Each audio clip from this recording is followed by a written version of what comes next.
Good afternoon, everyone. Thank you all for being here today for the final session in our Spring Common Ground webinar series. My name is Henrik Bick. I am part of the communications team here at Music Biz. Glad to welcome you to today's webinar. Thanks, whether this has been your first of the year, your 10th.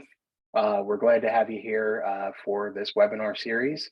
And before we get started, we'll also be glad to be welcoming you to the JW Marriott Nashville in just a few short days. We're not down to weeks, we're down to days.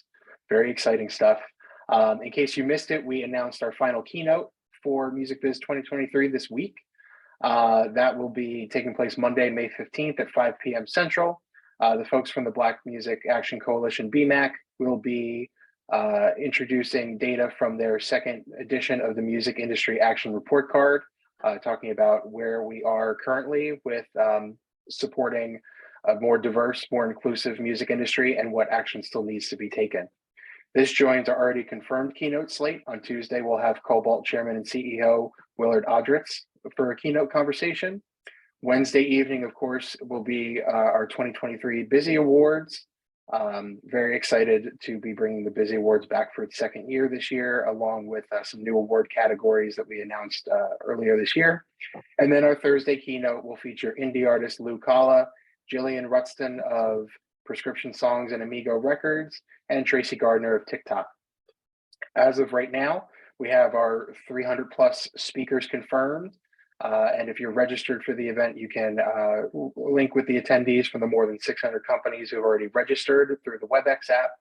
If you're not registered, and if you need any more information on the event, be sure to visit musicbiz.org or musicbiz2023.com today. You'll be able to peek our schedule ahead of time if you've yet to register, or again, log into WebEx with the credentials that you signed up for the event for, set your own personal schedule, network with attendees, and RSVP for our different food and beverage events, including the Busy Awards. I don't want to take up too much more time because we have a really great presentation for you here today. And getting things started for us will be Aashish Pathak of Vistex. Aashish, glad to have you here. Take it away. Oh, thanks, Henrik. All right, let me share my screen.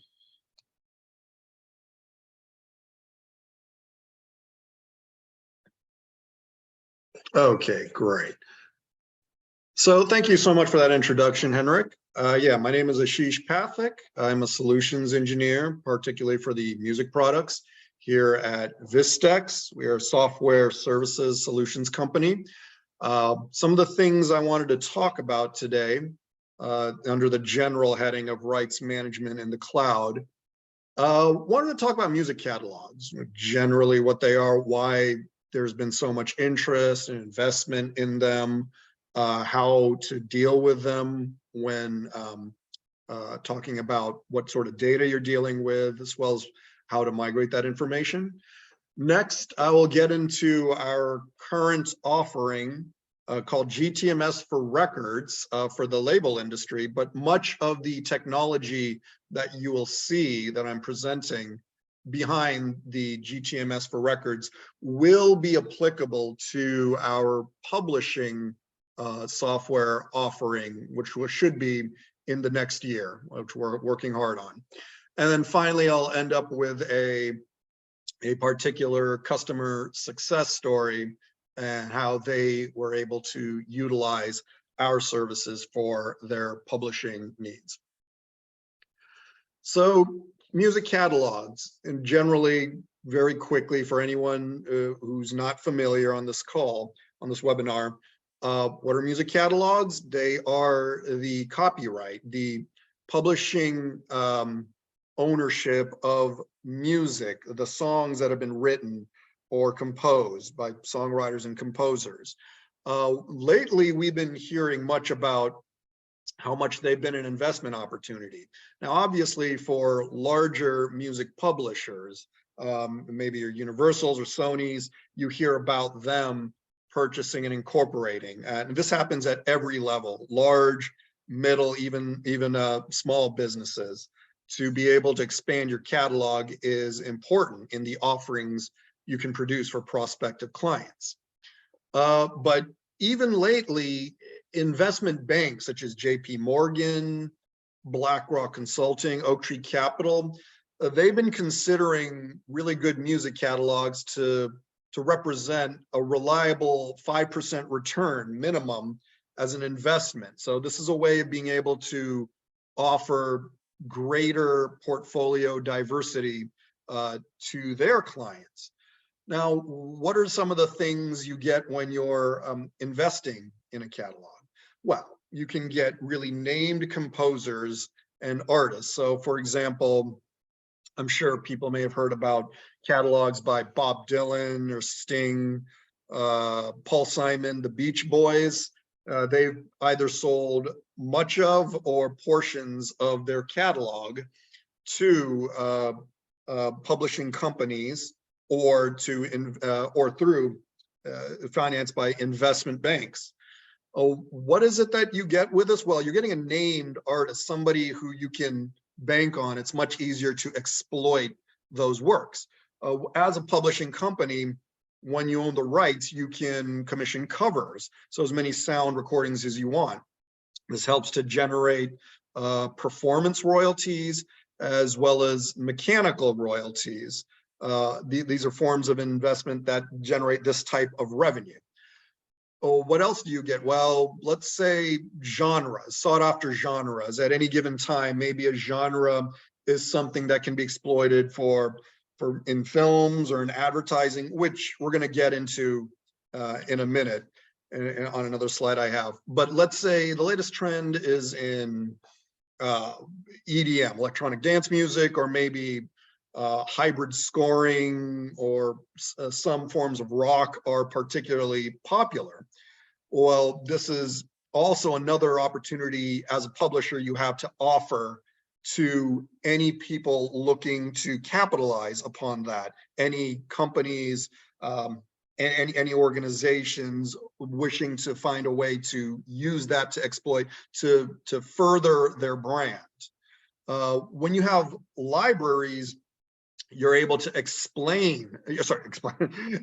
you're able to expand your libraries through the expansion of both genres, as well as there's something called production music as well.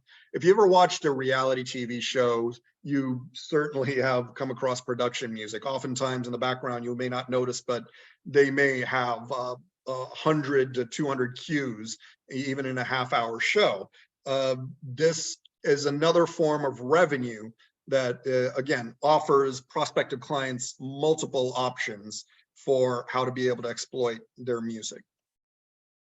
Synchronization, for anyone not familiar with synchronization, that is literally the synchronization of the music to a visual medium. So what's the most common thing we may think of is film and television. So shows and films in the United States generate performance royalties, and which can be collected from the PROs, your ASCAP and your BMIs. Just quickly, those are performance societies that collects performance royalties on behalf of songwriters. Outside the United States, films can generate mechanical royalties as well. So these are excellent sources of revenue, as well as synchronization license fee. That's a one-time fee for having commissioned music. That's another option, another opportunity for revenue. In advertising, brands like to punch up their image with known songs or even creating jingles. So ownership of music allows to reach advertising companies to be able to work out such deals for further sources of revenues. Video games provide an opportunity for a synchronization license fee.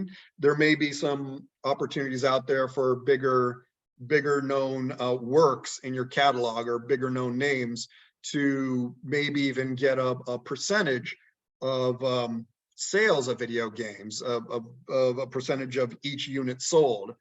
And then I have a question mark under VR because, well, that's essentially the future. Virtual reality, metaverse, we don't know. But having a license, having the ownership of the copyright of music gives you opportunities to exploit what is in your catalog in the future. So now on the more of the technical end of things, or the actual issues that may be faced. So what about issues such as validating the information that you're getting when you're getting a catalog? Well, oftentimes when you receive a large catalog, you have a lack of transparency. You're not able to see the whole picture. What do I own? What are my rights? What genres of music do I have, et cetera, et cetera, et cetera. And this is, very important from a higher level of figuring out how to be able to maximize my revenue opportunities going forward. There may be incorrect information. We're companies, we're made of people. Obviously, over time, we do the best we can with information, but things such as ISWCs and ISRCs, those are unique codes. An ISWC can be thought of as a unique fingerprint for a song, and ISRC a unique fingerprint for sound recordings. Over time, you may have missing codes for what is in your catalog. You may have inaccurate information based on what you go through when you're actually auditing your catalog. And in the case of ISRCs, for any sound recordings a publisher may own, you may have multiple ISRCs, and you have to determine how to track all that information out there, because these are the unique codes that help you to not only exploit your catalogs for money, but help you to make more determined decisions. Okay, which ISRC or which ISWC is out there that's tracked by someone who's paying me for that information? How do I know where it's being used, how it's being used? So another issue is catalog management. When transferring a catalog between owners, purchase, as we discussed earlier, purchasing happens all the time. Mergers of catalogs happen as well. And how do we properly migrate data between databases or spreadsheets? We want to make sure what is coming from our source is cleaned up to the best of our ability, is as accurate as possible, and how do we get it into its destination? How do we deal with new titles that we have going forward, or even how do we revise any information to the titles we have in our catalog? And then there's even the question of usage restrictions. What territories are we allowed to exploit our music in? What time period, maybe the scheduling, during any period of year, can we exploit that part of our catalog? Or even if we own the sound recordings for much of what's in our catalog, how do we exploit the configurations? There may be limitations on, for anyone who doesn't know, a configuration being the form of media, the compact disc, the digital download, which configuration is that we can also exploit as well. So now I'd like to talk about our current offering, GTMS for records. I'm going to go through much of what of this is the technology for what we use for sound recordings for the label industry, but the technology you're going to see here, from agreements to linking to royalty rate flexibility, is what will be applied for our publishing offerings as well. So at the song level, we can display our composers as well as capture our publishing information, who the publishers are, what territories they have publishing rights for, as well as what their percentage is. You can see the composers as well as capture the ISWC, the unique code. And the way the system is set up is there are multiple tabs in which information can be captured. So it's a great way of expanding, like a tree, all the metadata you wish to capture regarding your titles. Here we can see we can capture the lyrics. This can be typed in, this can be imported in as needed. And once we've set up our sound recordings, as you'll see when we go throughout this presentation, when we continue the presentation, you can see how everything links back to each other. So a recording has been created from the song, and there is a tab in which this recording is now linked to the song.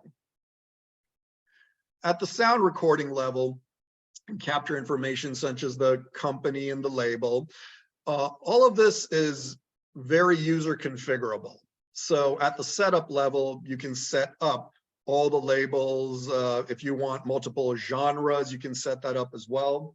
You see here, we can capture information such as medleys and samples, as well as what the main product is. We can set up a default product, and then we can also show all the different products as well.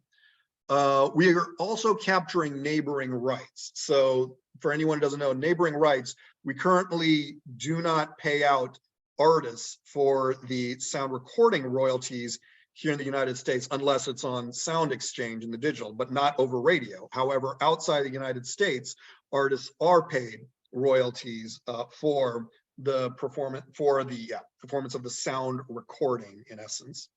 A little status button here shows whether it's in holding or this sound recording has been released. We can show our artists, determine if we can determine what their role is, if they're a featured artist or if they're a guest artist. The system will allow for you to add as many artists you want, and then depending on their role, it will fill in the information. For instance, can say the Battles are the featured artist, and then guested with Frank Sinatra or whomever as the display role. Our song is tracked back here. It's linked back to our sound recording. On our details page, we can set up and show all the different contributors. So all the band members, as well as a producer. We can show all the instruments. Again, this is all user configurable, so you can create whatever roles or instruments you wish to. And then the display credits, which is very much similar, akin to reading off an album sleeve. So you can see what contributor has what credit. Then we have a products tab where we can showcase all the different configurations, as well as you'll see the full length of what that configuration is. Next. So we've created our songs or sound recordings. Now we're ready to start populating our product.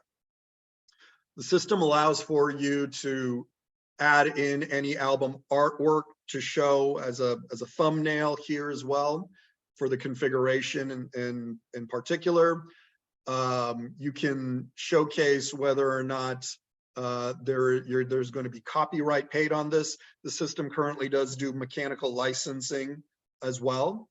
On the details page, we can showcase all the sound recordings here, and we have a checkbox that allows us to show if this product is available separately. So it'll automatically show up as an individual digital download or a single for purchase.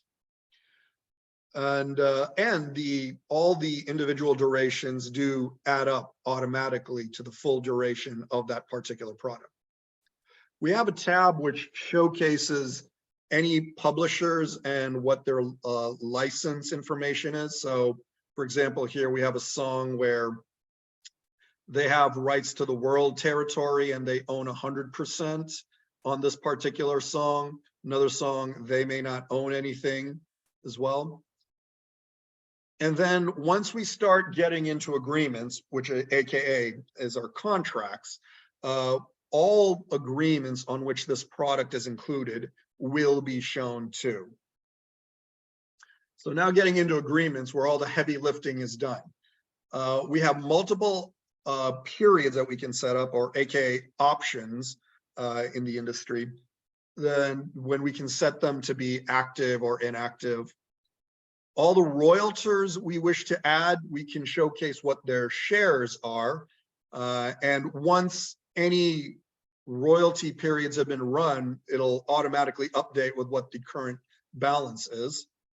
The statement layouts, you can create multiple layouts for how an artist statement will be presented to them. And then we can see here, if there's any advances for anything, for recording costs, for songwriting costs, we can show what those amounts are and which royaltor they are attributed to. So we have a tab where we can show all the products that are included on this agreement.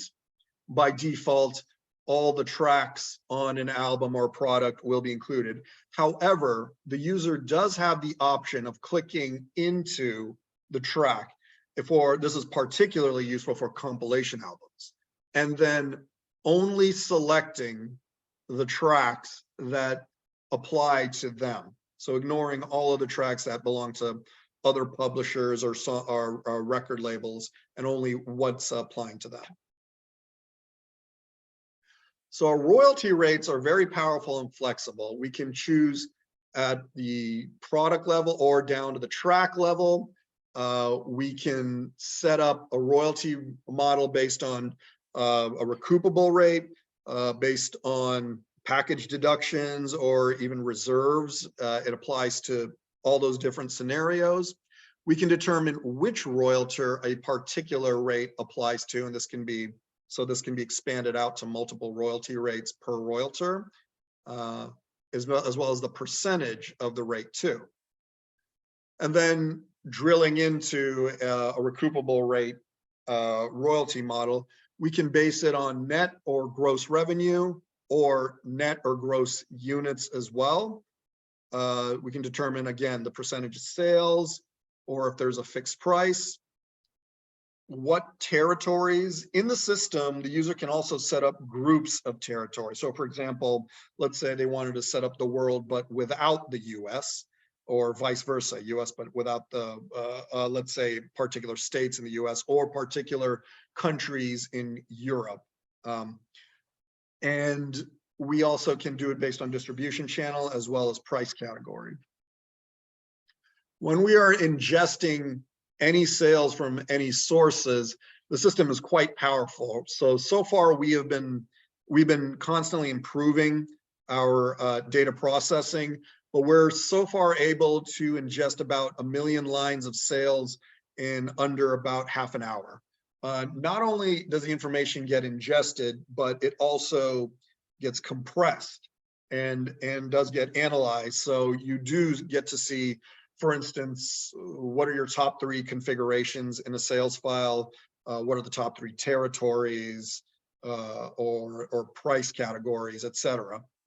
And then we have an area in which you can click on a button to fix the errors as well. That helps you go through and allows you to match whatever missing information is in a receipt file.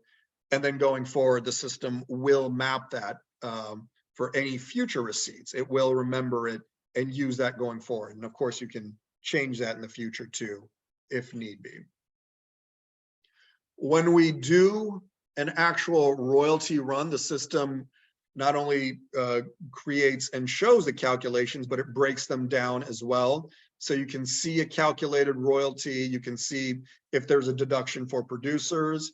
This is obviously set up for micro decimals, as we are all used to in the streaming age, and it shows exactly how it may be broken down per unit based on any particular song or sound recording.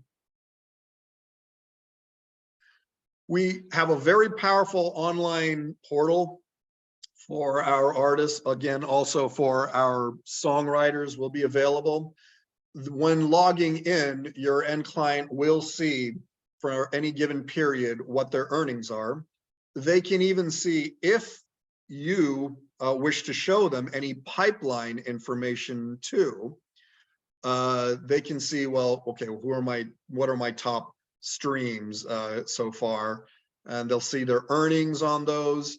They can see based on a territory, and in the system as well, if they hover over a bar, it'll highlight exactly what the amount is from that particular territory, as well as configuration. We give our end users many, many different options for being able to see just what information applies to their catalog.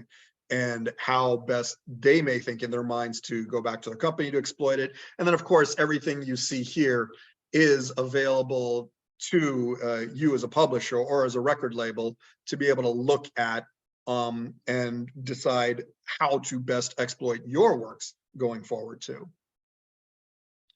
So I just wanted to end with a use case scenario of a customer success story. Universal Music Group is one of our clients. They, as we can see here, they're a very large publishing company, more than 60 countries, almost 10,000 employees, 200 plus markets. And they came to us with the problem they're having, where millions of lines started getting into 10 millions of lines an hour to hundreds of millions of lines an hour. To the last time I remember speaking one of their representatives, he was and asking, well, like, I mean, what are you guys dealing with now? And he's like, well, ask me in 15 minutes and I'm sure it'll change. But that just goes to show how much the industry is really, really needing to be able to deal with all this data to figure out how to be able to import and then compress all that information and do multiple royalty calculations as well. So we were up against a number of competitors. They need a high speed, high throughput clearinghouse that could process all of this intense, magnificent amount of data that they're dealing with. So in a first round, we had a 500-page RFP with about 17 vendors who they were evaluating, and we were one of 5 that were shortlisted. In the second week, we did long on-site workshops with the vendors. We went to them, try to figure out, okay, what is it you're needing to do? If there is a gap analysis, what are the problems? What are the issues? What can we really, really focus on?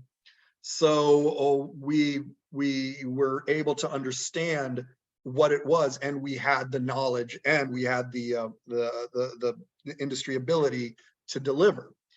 So when it was down to us and one other competitor, we were able to find out if our solution could handle, UMG's multi-million row sales, and figure out if we could process them and clean up that data and compress that data in the time they requested. And we did end up winning.